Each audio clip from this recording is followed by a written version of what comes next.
ऐसी कोई स्ट्रैटेजी है क्या जो मुझे दोनों में हेल्प कर पाए कि स्विंग ट्रेडिंग के टाइम स्विंग ट्रेडिंग का दे भी दे, और अगर ऐसा होता है ना कि कुछ स्टॉक्स हम बाय करते हैं लेकिन वो रुकते नहीं हैं, वो मूव करते ही जाते हैं और वो धीरे-धीरे अपने आप मल्टी बैगर में कन्वर्ट हो जाते हैं। तो क्या ऐसी कोई स्ट्रैटेजी है जो मुझे ये चीज़ अलाउ करती है करने की? Fortunately there is one single indicator जिसके कॉम्बिनेशन को अगर आप समझोगे तो आप दोनों स्ट्रेटजीज को अप्लाई कर सकते हो। आप ब्रेकआउट्स भी ढूंढ सकते हैं और दूसरी तरफ आप स्विंग्स भी ढूंढ सकते हैं। तो उन दोनों इंडिकेटर के कॉम्बिनेशन से जो एक्चुअली ट्रेडिंग व्यू में एक ही इंडिकेटर में लगाया गया है, you can really capture long term multi beggars.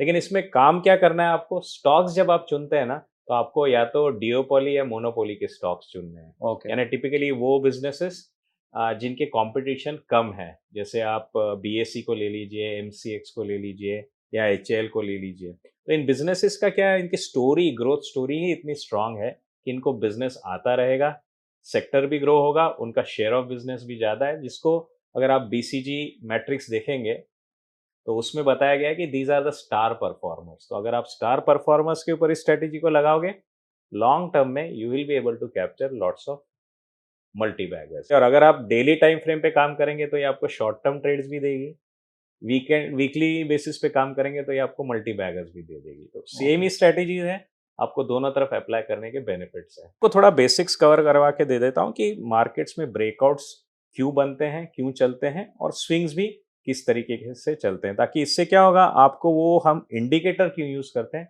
वो समझ में आता है, राइट। ओके। तो आप सिंपल सी बात है, जब भी आप थियरी ऑफ मार्केट फेजेस देखेंगे थ्रू द डर्व्स थ्योरी, आपको पता रहेगा कि मार्केट सबसे पहले करेक्ट होता है, कोई भी स्टॉक, फिर एक बेस बनाता है, फिर ब्रेकआउट दे करके कंसोलिडेट करते करते स्टेप बाय स्टेप ऊपर जाता रहता है, करेक्ट। करेक्ट। तो ये स्ट्रैटेजी में हमको क्या मिलता है, we are able to spot the breakout as well as एक बार रैली चालू होने के बाद ये जो स्विंग्स आ रहे हैं, ये स्विंग्स भी आपको मिलते रहते हैं। ओके। तो इस स्ट्रैटेजी का अप्रोच ये कर सकते हैं कि जब भी मार्केट आज की तरह क्रैक हो चुका है, पैनिक में है, क्रैश हो गया है, अच्छे अच्छे स्टॉक्स को आप इस बेस पे ग्रैब कर सकते हैं, जो कि एक इन्वेस्टर का अप्रोच होता है, राइट। अगर आपने स्टॉक्स को ले लिया, आपने 10 स्टॉक ले लिए, उसमें से 5 चल पड़े हैं, राइट। अब आप चाहते हो कि मैं उनके अंदर पिरामिडिंग करूं और क्वांटिटी ऐड करूं, तो आपको क्या करना है, आपको स्विंग का इंतजार करना है। उस स्विंग पे और क्वांटिटी ऐड करके भी आप आगे चल सकते हैं। करेक्ट। यहीं पे अगर आप शॉर्ट टर्म प्लेयर हैं तो आपको लॉन्ग टर्म बेस पे काम नहीं करना है। शॉर्ट टर्म में जो कुछ भी स्विंग्स आते रहेंगे, उनका यूज करते करते आपको स्विंग्स में पैसे बनाते जाना है। तो ये ब्यूटीफुल स्ट्रेटेजी है और आपको एक ही इंडिकेटर पे मिल जाती है। प्रैक्टिकली एक्चुअली 2 इंडिकेटर्स हैं इसमें, लेकिन जब आप ट्रेडिंग व्यू पे देखते हैं उनको कंबाइन करके एक इंडिकेटर बना है, ओके। जो आपकी हिट रेट को भी बढ़ा देता है और आपके रिटर्न्स को भी काफी हद तक बढ़ा देता है। ठीक है। अब सवाल ये आता है कि ये बेस फॉर्मेशन को हम कैसे पहचानें, राइट। तो करेक्ट। उसके लिए टिपिकली क्या होता है, जब भी कोई स्टॉक की बेस बनती है तो आपको भी मालूम है स्टॉक साइडवेज जाता है, हम्म। राइट। तो जब भी कोई स्टॉक साइडवेज जाता है तो उसकी जो वोलेटिलिटी की रेंज है वो लिमिटेड हो जाती है, राइट। और जब स्टॉक ब्रेकआउट देता है तो क्या होता है, वो इस वोलेटिलिटी की रेंज को ब्रेक करता है, भले बिल्कुल। ऊपर जाए या नीचे जाए। तो अब हमको ऐसा इंडिकेटर चाहिए जो हमारी इस वोलेटिलिटी को मेजर करता रहे और फिर उसके क्रॉसओवर पे हमको पता चल जाता है कि ब्रेकआउट आ गया है। तो करेक्ट। ऐसा कौन सा इंडिकेटर है, तो मार्केट में अगर आप स्टडी करेंगे, सुपर ट्रेंड इंडिकेटर इस काम के लिए परफेक्ट है। क्योंकि सुपर ट्रेंड इंडिकेटर अगर आप स्टडी करेंगे तो इसको टिपिकली हम कॉम्बिनेशन में एक्सप्रेस करते हैं 10/3, राइट, या 7/3। तो ये क्या होता है, आपके 7 पीरियड के जो एटीआर है, average true hmm. Range of volatility, उसको मेजर करके रखता है। और आपको चाहिए कि अगर उस वोलेटिलिटी की 3 टाइम्स लिमिट को क्रॉस कर दे तो मुझे अलर्ट कर देना है। ओके। तो जब भी ये 3 टाइम्स की लिमिट क्रॉस होती है तो मोस्ट ऑफ द टाइम आप देखेंगे कि स्टॉक एक ब्रेकआउट दे देता है, राइट। तो इस ब्रेकआउट को आइडेंटिफाई करने के लिए आप सुपर ट्रेंड को यूज कर सकते हैं। और जब भी स्टॉक ऊपर जा रहा है तो आपको भी मालूम है कि वो अप ट्रेंड में चला जाता है, और अप हम्म। ट्रेंड में चला जाता है तो सुपर ट्रेंड भी उसके पीछे 3 ATR से फॉलो करते रहता है। और अगर स्टॉक को ब्रेकआउट देना है तो किसी भी टाइम पे वो फिर से साइडवेज जा सकता है और सुपर ट्रेंड उसके पीछे एक ट्रेलिंग स्टॉप लॉस करके हमेशा बना रहता है। करेक्ट। और अगर कुछ करेक्शन आ जाए, you can use that opportunity while the stock reverses above this super trend for a dip, or you can say for a swing, right? अब स्विंग्स को मुझे पहचाना है तो हम क्या करते हैं, यहाँ पे हम दूसरा इंडिकेटर यूज करते हैं। तो हमारा सबसे पहला इंडिकेटर कौन सा हो गया है, सुपर ट्रेंड, जो कि स्टॉक की प्राइस एक्शन के पीछे ट्रेल कर रहा है। यहाँ से ब्रेकआउट आया और स्टॉक का प्राइस ऊपर जा रहा है, डिप ले रहा है, ऊपर जाते जाते डिप लेते हुए चल रहा है। अगर डिप्स को मुझे कैप्चर करना है तो we run a moving average here, बिल्कुल। राइट। तो ये मूविंग एवरेज का हो गया है आपका MA, और सुपर ट्रेंड का शॉर्ट फॉर्म हो गया है आपका ST। मिलजुल के आपको क्या मिल गया है, मस्त इंडिकेटर। बस ये ओके। मस्त इंडिकेटर है जो आपको सीक्रेटली गाइड करता रहता है to make good returns in the market. और मजा क्या है, ये आपको स्विंग भी देगा, ये आपको ब्रेकआउट्स भी देगा, लॉन्ग टर्म पे चलेंगे तो ये आपको मल्टी बैगर्स भी देगा। बिल्कुल। तो स्विंग से हम तो इसमें हम बेसिकली मूविंग एवरेज के थ्रू उसका ट्रेंड आइडेंटिफाई करेंगे। ट्रेंड हम सुपर ट्रेंड के थ्रू आइडेंटिफाई करेंगे, और स्विंग की जो एंट्री पॉइंट है वो हम डिप जो बोलते हैं ना, वो हम मूविंग एवरेज से आइडेंटिफाई करते हैं। ओके, जो बाय ऑन डिप का काम है हमारा MA में बताएगा। Absolutely, MA crossover above the super trend हमको एंट्री दे देगा for the swing, while super trend breakout जो है वो हमको ब्रेकआउट का एंट्री दे देगा। इस कंडीशन में दोनों को ऊपर रहना है एंड एब्सोल्युटली।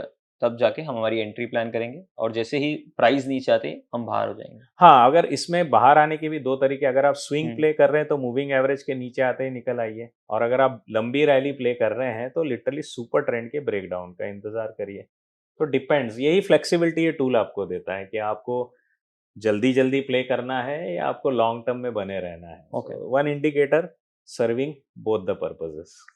करेक्ट। तो सर थोड़ा इसे चार्ट्स पे देखते हैं ताकि एब्सोल्युटली। तो वीडियो में आगे बढ़ने से पहले एक स्मॉल कैचअप दे देता हूं आपको कि जब भी हम मार्केट में काम करते हैं तो बेस्ट एंट्री पॉइंट्स होते हैं ब्रेकआउट्स के, लेकिन ब्रेकआउट्स के साथ चैलेंजेस क्या हैं, तो इनके फेलियर रेट्स भी हाई होते हैं। अगर आप समझना चाहते हैं कि किस तरीके से हम सही स्ट्रेटेजी को समझे ब्रेकआउट्स के लिए और अच्छे से अच्छे स्कैनर्स के कैसे बनाएं, तो ज़रूर देखिएगा मेरा ब्रेकआउट स्ट्रेटेजी प्रोग्राम, और ज़्यादा से ज़्यादा प्रॉफिट बनाने की प्रोबेबिलिटीज़ आपकी बढ़ाइए कम से कम टाइम में। तो चलिए वीडियो में आगे बढ़ते हैं। आपको करना क्या है, आपको जाना है ट्रेडिंग व्यू पे, और इंडिकेटर्स में आपको मस्त इंडिकेटर सिलेक्ट करना है। मस्त इंडिकेटर ट्रेंड, ये वाला सिलेक्ट करिएगा, और अब यहाँ पे आपको दिख रहा है ये इंडिकेटर का सेटअप। तो इंडिकेटर के सेटअप में आप अगर ऑब्जर्व करेंगे तो दो कंपोनेंट है। अगर आप सेटिंग्स में जाते हैं तो आपको दिखाया जाता है स्टाइल इज 3/10। तो ये 3/10 जो स्टाइल है वो एक्चुअली आपके सुपर ट्रेंड की है, और उसी समय बैकग्राउंड में मूविंग एवरेज जो 10 है इसका SMA सिंपल मूविंग एवरेज भी इंडिकेटेड चल रहा है। ओके। तो ये जो लाइन आपको दिख रही है जिसके इर्द गिर्द कलर बन रहे हैं, if you observe these lines, तो ऊपर की जो लाइन है ये आपका है मूविंग एवरेज MA, और ये नीचे की जो लाइन है ये है आपका सुपर ट्रेंड, राइट। तो सुपर ट्रेंड कब ब्रेक होता है, जब आप देखोगे यहाँ पे, आप अगर कलर्स को छोड़ना चाहते हैं तो I will just try to simplify it by putting the two indicators. तो और सिंपल बनाने के लिए, ताकि हम कलर्स के इसमें हमारा सेंस लूज ना करें, I will just add two indicators. One is super trend, ये आपको करने की ज़रूरत नहीं है, आप मस्त इंडिकेटर डायरेक्ट भी यूज़ कर सकते हैं, जैसे जैसे आपकी अंडरस्टैंडिंग आएगी that will work out for you. ये सुपर ट्रेंड इंडिकेटर है आपका, एंड देन इसके ऊपर आप चाहिए तो you can put up your moving average, and ये जो मूविंग एवरेज है ये आपको लगा देना है of the value 10। Okay, so you are having actually this combination running 10/3 का सुपर ट्रेंड और ये SMA 10 का मूविंग एवरेज। करेक्ट। राइट। अब आप कोई भी स्टॉक बताइए जो कि काफ़ी सर हद तक जोमेटो से मोनोपोली है। देख लेट्स लेते हैं। Look at eternal. अब एटर्नल की स्टोरी में अच्छा क्या है, उनके पहले फंडामेंटल्स वीक थे, और जैसे ही उनके रिजल्ट्स पॉजिटिव हो गए हैं, you are seeing the stock is rallying. तो ये Correct. आपका डेली चार्ट है जोमेटो का।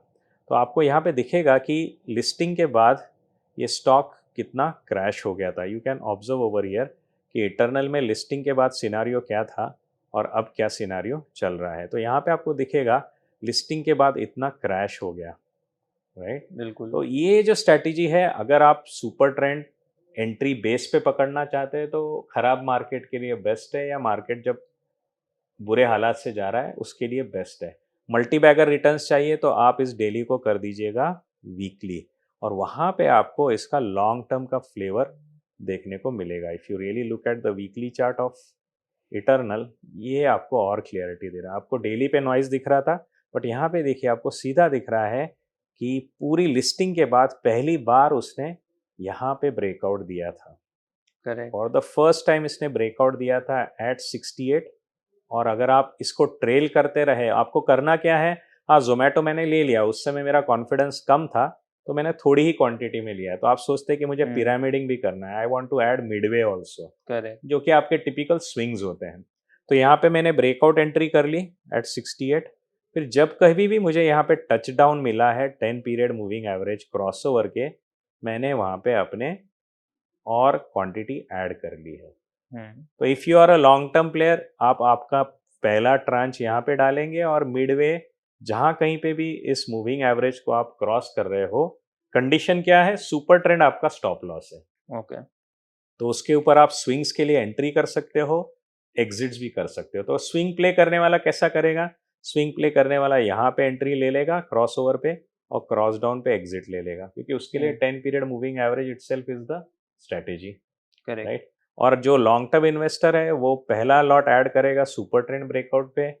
अगर उसको पिरामिडिंग करना है कि जैसे जैसे मैं आगे जा रहा हूँ, इटर्नल की स्टोरी और स्ट्रांग होती जा रही है, कॉन्फिडेंस मेरा बढ़ रहा है और पैसा ऐड करना है, तो मैं यहाँ पे वन पिरामिडिंग कर सकता हूँ, यहाँ पे सेकंड पिरामिडिंग कर सकता हूँ, और ओवरऑल एग्जिट्स जब मुझे लेना है that is at my super trend breakdown.